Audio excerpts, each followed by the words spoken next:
Assalamualaikum warahmatullahi wabarakatuh. Kembali lagi sobat, kali ini kita akan membahas tentang ulama Bima, yang jadi guru buat bekal lahirnya ulama Nusantara. Tentunya kita penasaran siapakah itu sosok yang menjadi guru para ulama Nusantara. Sebelum kita lanjut membahas, Santa Beta Tabantu Channel.ake untuk berkembang karena Mada Doho akan membahas kisah atau sejarah penting mengenai sejarah Bima, baik dari segi spiritual, sosok raja-raja serta ulama-ulama besar yang ada di Bima, terlebih mengenai sejarah-sejarah dahulu dari tanah Bima, tanah kita tercinta.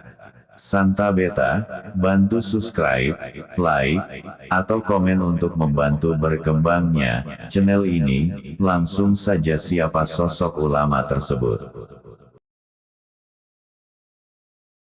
Bima sudah mampu menampilkan ulama kelas dunia sejak 250 tahun silam.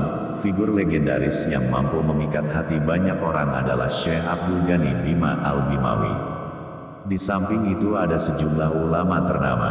Mereka terbukti mampu menopang wibawa dan kebesaran Bima karena menempatkan diri sebagai tangki-tangki moral di masyarakat. Membicarakan ulama Bima, teringat kepada Syekh Abdul Ghani Bima atau lazim lebih dikenal dengan Al-Bimawi, orang tua kita yang telah menjadi klasik. Nama Abdul Ghani sangat masyhur di dunia Islam pada paruh abad ke-19. Keluasan ilmunya menyebabkan beliau menjadi tempat berguru banyak ulama yang datang ke Madrasah Haramain, Mekah. Jika kita melacak garis genealogi atau hubungan kekerabatan intelektual Abdul Ghani dengan ulama-ulama di Indonesia kira-kira pertengahan abad ke-19, Abdul Ghani tergolong salah satu moyang ulama Nusantara. Ia termasuk apa yang disebut Dr. Asyumardi Azra dalam jaringan ulama Timur Tengah dan Kepulauan Nusantara abad 17 dan VXII 1995 sebagai penyambung mata rantai jaringan ulama Nusantara abad 19 dengan Timur Tengah. Abdul Ghani lahir di paruh terakhir abad ke-18 kira-kira tahun 1780 di Bima. Tidak ada catatan pasti mengenai kapan hari lahir Abdul Ghani. Yang jelas beliau berasal dari lingkungan keluarga ulama yang memiliki kegandrungan tinggi dalam mengkaji Al-Quran. Orang tua Abdul Ghani dikenal sebagai mufasir, penghafal Al-Quran. Asal muasal Abdul Ghani dimulai dari Abdul Karim, seorang dai kelana dari Mekah kelahiran Baghdad. Konon Abdul Karim sampai ke Indonesia, pertama kali menuju Banten, untuk mencari saudaranya. Dari Banten, Abdul Karim mendapat informasi bahwa saudaranya itu ada di Sumbawa. Pergilah ia ke sana dan sampai di Dompu. Seraya berdagang tembakau, Abdul Karim menyiarkan Islam. Hal itu menarik perhatian Sultan Dompu, lalu beliau diambil menjadi menantu. Dari pernikahan dengan gadis istana itu, Abdul Karim mendapat anak laki-laki bernama Ismail. Ismail pun mengikuti jejak ayahnya menjadi mubalik. Ismail kemudian menikah dan mempunyai anak bernama Subur. Syekh Subur sejak muda sudah hafal Al-Quran. Dia menikah dengan gadis Sarita, Donggo. Dari pernikahan itu lahirlah Syekh Abdul Ghani. Kehebatan ilmu Syekh Subur membuat Sultan Alauddin Muhammad Syah tahun 1731 sampai tahun 1743 mengundangnya ke istana. Beliau didaulat menjadi imam kesultanan. Menulis Al-Quran Mushaf Bima adalah prestasi luar biasa ulama ini. Mushaf yang beliau tulis diberi julukan Lalino. Kitab tersebut masih ada hingga kini dan tersimpan di kediaman keluarga Sultan di Bima. Karyanya itu menjadi satu-satunya Al-Quran Mushaf Bima. Lalino juga termasuk salah satu mushaf tertua di Indonesia. Di Bima dan Dompu, pengaruh ulama ini dan keturunannya di masyarakat setara dengan raja, memiliki karomah. Orang di daerah ini memanggil Syekh Abdul Ghani dan keturunannya dengan panggilan Rumah Syekh. Rumah secara harafiah berarti Tuhan, merupakan panggilan untuk raja oleh rakyatnya seperti halnya raja-raja Jawa yang dipanggil rakyat, hamba, dengan Gusti Prabu yang mengacu ke Tuhan. Hingga koko ayam yang pertama menjelang subuh oleh orang Bima dan Dompu dikatakan, "Koko jangan Rumah Syekh atau koko ayam Syekh." Sebutan itu sekaligus menunjukkan para rumah Syekh begitu awal bangun, bahkan mungkin mereka tidak tidur sepanjang malam untuk beribadah. Kokok ayamnya saja, sebagai pertanda subuh karena dulu belum ada pengeras suara, lebih dini dari ayam lain. Semua itu tidak lain sebagai cermin ketaatan rumah Syekh dalam beribadah pada Allah. Ada banyak cerita di masyarakat Bima dan Dompu mengenai keistimewaan orang tua ini. Beliau misalnya secara ajaib pernah menyebabkan Ka'bah miring hanya karena Abdul Ghani memiringkan kopiah di kepalanya. Ceritanya, dalam satu majelis di Masjidil Haram beliau sedang berada dengan sejumlah ulama. Seorang di antara mereka merasakan keanehan, melihat Ka'bah miring. Ia pun menyampaikan hal itu kepada pimpinan majelis. Semula para ulama, teman-teman Abdul Ghani bingung. Tapi pimpinan majelis melihat ke Abdul Ghani seraya berkata, ada orang amat saleh di antar kita. Dia lalu meminta Abdul Ghani meluruskan kopiahnya. Setelah kopiah Abdul Ghani ke posisinya, Ka'bah pun tegak seperti semula. Ihwal karomah seperti ini, ulama Nukiai Haji Khalil Bisri, pimpinan pondok pesantren Raudlatul Talibin, Rembang, pernah bercerita bahwa dalam satu kitab, ada seorang yang tahap ketakwaannya amat tinggi tapi penampilannya sederhana bahkan kumal, kemudian dicemooh orang. Anak-anak melemparinya dengan batu. Ia lantas masuk masjid. Saat dia mengenakan kopiah itu miring. Ajaibnya, dunia ikut miring. Melihat kejadian itu, seseorang melapor ke kiai. Selanjutnya kiai tadi menemui orang tersebut dan meminta letak pecinya dibetulkan. Orang itu ternyata tidak merasa kopiahnya miring sebab yang memiringkan sudah tangan Allah. Setelah dibetulkan, dunia kembali normal. Keutamaan-keutamaan seperti kata Bisri, bisa disandang seseorang. Sebab dalam hadis qudsi digambarkan, bila kita sudah bisa berasyik masyuk dan dicintai Allah, kaki kita yang berjalan itu kaki Allah, mulut kita yang bicara itu mulut Allah. Dalam bahasa para sufi dikatakan, ana anta wa anta ana, aku adalah engkau dan engkau adalah aku. Atau ana huwa wa huwa ana, aku adalah dia dan dia adalah aku. Dalam kisah lain disebutkan, suatu waktu Abdul Ghani sedang duduk dalam satu majelis di Masjidil Haram. Pemimpin majelis tiba-tiba mengajukan pertanyaan nyeleneh kepada Abdul Ghani tentang Allah. Abdul Ghani, menurut Tuhan Allah sedang melakukan apa sekarang? Bertanya pimpinan majelis. Abdul Ghani tidak langsung menjawab pertanyaan tersebut. Sejurus beliau diam, lalu berkata, Tuan, boleh kita bertukar tempat? Kata Abdul Ghani seraya meminta ketua majelis turun dari mimbar, untuk kemudian Abdul Ghani duduk di tempat tersebut. Setelah di mimbar, Abdul Ghani berkata, adapun yang dilakukan Allah adalah baru saja menggeser posisi duduk saya dengan Tuhan. Pimpinan majelis menyatakan puas dan kagum pada Abdul Ghani. Kemampuan Abdul Ghani mengetahui sesuatu sebelum ditunjukkan atau mengerti tanpa belajar dikatakan memiliki ilmu laduni. Hanya ulama-ulama yang sudah benar-benar hubullah atau cinta Allah yang bisa memiliki ilmu tersebut. Dalam satu perjalanan ibadah haji dari Mekah ke Madinah, Abdul Ghani pernah mendapat keajaiban. Beliau berjalan dengan beberapa orang dalam rombongan. Di tengah perjalanan, rombongan itu menemukan sesosok mayat yang membusuk. Teman-teman Abdul Ghani menjauhi mayat itu karena bau. Sebaliknya Abdul Ghani mengurus mayat tersebut dan menguburkannya. Ketika Abdul Ghani hendak menutup lubang kubur, mayat itu tiba-tiba berbicara dan memberitahukan sejumlah rahasia kepada Abdul Ghani. Mayat itu ternyata jelmaan malaikat. Salah satu rahasia tersebut adalah jawaban dari sayembara unik oleh dinasti Utsmani yang bakal digelar di Mekah. Gagal menebak berarti nyawa taruhannya. Abdul Ghani ternyata mampu menebak isi bungkusan yang disodorkan kepadanya, yakni surah Al-Ikhlas. Atas kemampuannya, Abdul Ghani memperoleh tanah wakaf dari penguasa Mekah. Syahdan, keistimewaan Abdul Ghani bermula dari peristiwa luar biasa yang dialaminya waktu belia. Kala bermain dengan teman-temannya, Abdul Ghani didatangi seseorang dan dibawa pergi. Abdul Ghani ternyata dibedah dadanya kemudian dibersihkan dada tersebut oleh laki-laki misterius itu. Pengalaman Abdul Ghani mengingatkan kita pada apa yang dialami Nabi Muhammad SAW menjelang Isra dan Miraj. Waktu itu Nabi dibersihkan lahir dan batinnya oleh malaikat Jibril. Rupanya kejeniusan sang ayah, Syekh Subur, menurun kepada Abdul Ghani. Beliau menikahi gadis Dompu. Dari pernikahan itu lahir Mansur yang kemudian dikenal sebagai Syekh Mansur atau Syekh Hejado. Syekh Mansur menikah dan mempunyai dua anak yakni Syekh Mahdali, Syekh Hebu, dan Syekh Muhammad. Syekh Abdul Ghani meninggal di Mekah pada dasawarsa terakhir abad ke-19. Cerita-cerita ini tentu ada yang bisa diterima kebenarannya. Cerita yang tidak mempunyai dasar yang jelas, misalnya, beliau bisa tiba-tiba berada di Bima atau Mekah.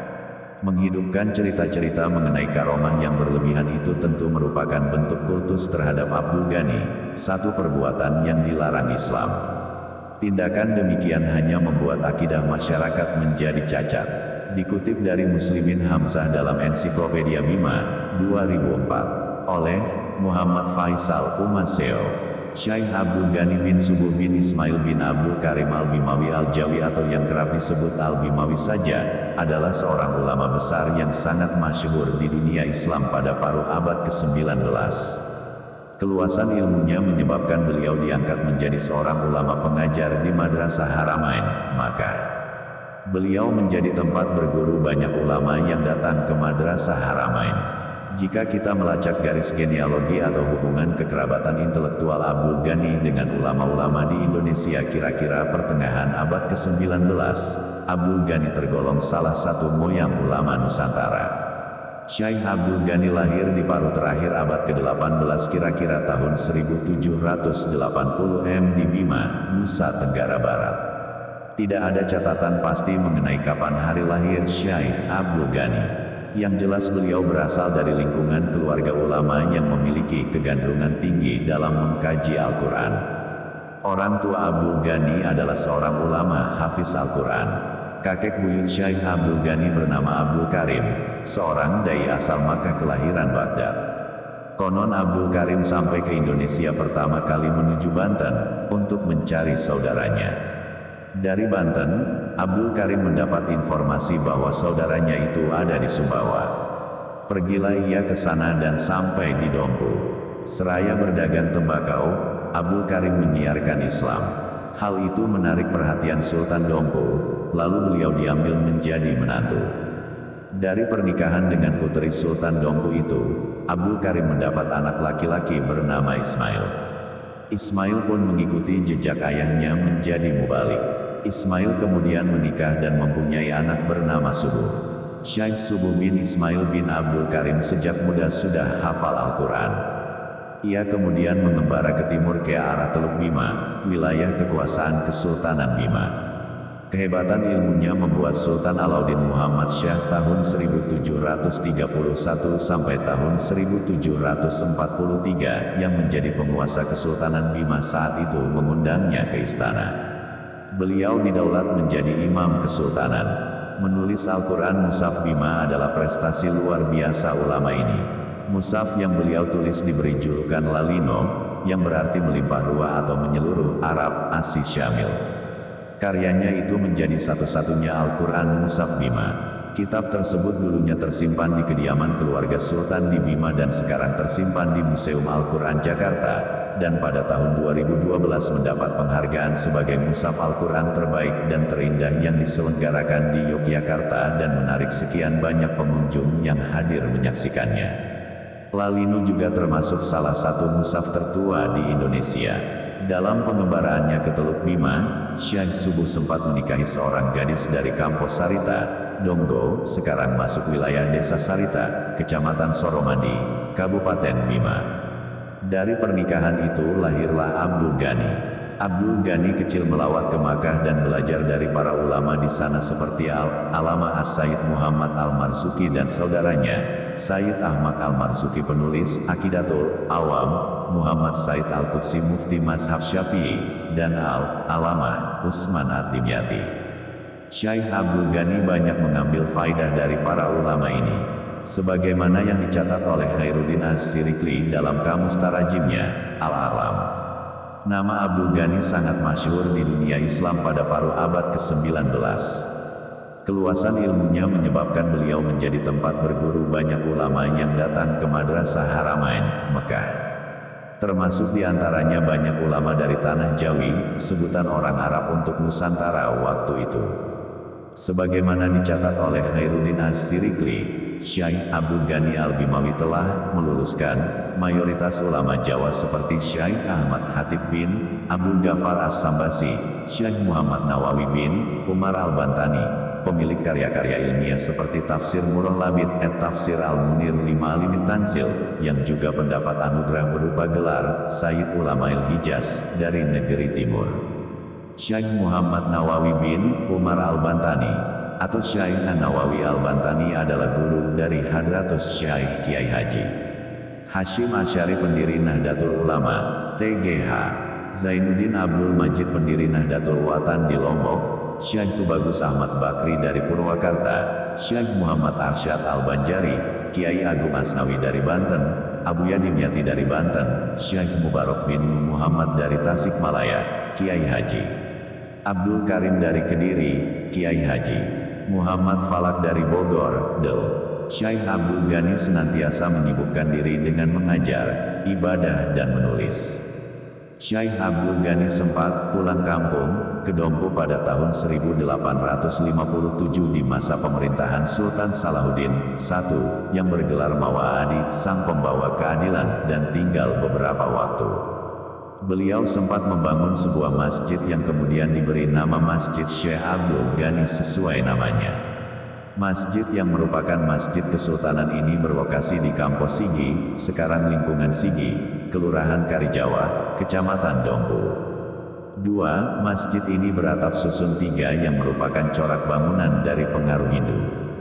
Dindingnya terbuat dari kayu jati dan lantainya dari batu. Masjid ini terus mengalami perubahan dari waktu ke waktu hingga dibongkar pada tahun 1962. Dan saat ini di atasnya berdiri kantor Kelurahan Karijawa. Menurut hasil survei tim survei Kepurbakalaan Depdikbud yang meneliti puing-puing bangunan itu pada tahun 1974, luas bangunan masjid ini adalah 25 tanda kali 15 meter.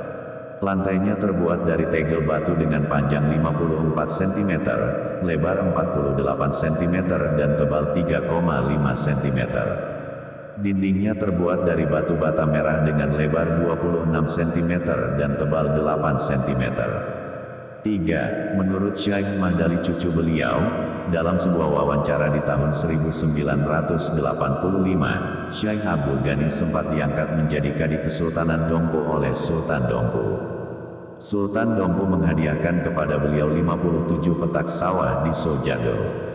4. Disinilah beliau mendirikan sebuah masjid dan pesantren yang ramai didatangi penuntut ilmu dari Dompu, Bima dan Sumbawa. 5. Namun saat ini masjid dan pesantren itu sudah tidak ada lagi. Setelah beberapa lama tinggal di Dompu, beliau kemudian kembali ke Makkah. Sayangnya Syekh Abdul Ghani tidak terlalu banyak meninggalkan catatan dalam sejarahnya. Beliau wafat di Mekah pada tahun 1270-an atau pada dasawarsa terakhir abad ke-19 M dan dimakamkan di Malang. Di Dompu, keturunan Abdul Karim sangat dihormati. Mereka dipanggil rumah Syekh. Rumah adalah sebuah kata bermakna plural yang dapat berarti pemilik, owner, Tuhan, God atau Tuan, Mister.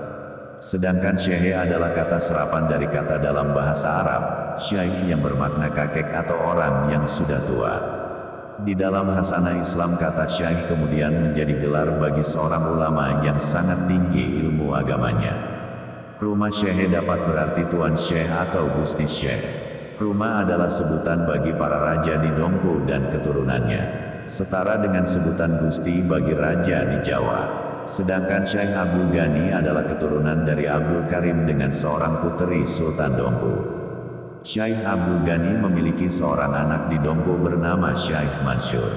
Beliaulah yang menggantikan Syekh Abdul Ghani menjadi Kadi Kesultanan Dompu dan mewarisi 57 petak sawah di Sojado. Di tempat tersebutlah Syekh Mansur menetap dan menjadikannya sebagai pusat dakwah. Oleh karena itu beliau lebih dikenal dengan nama Syekh Jado. So berarti padang atau areal.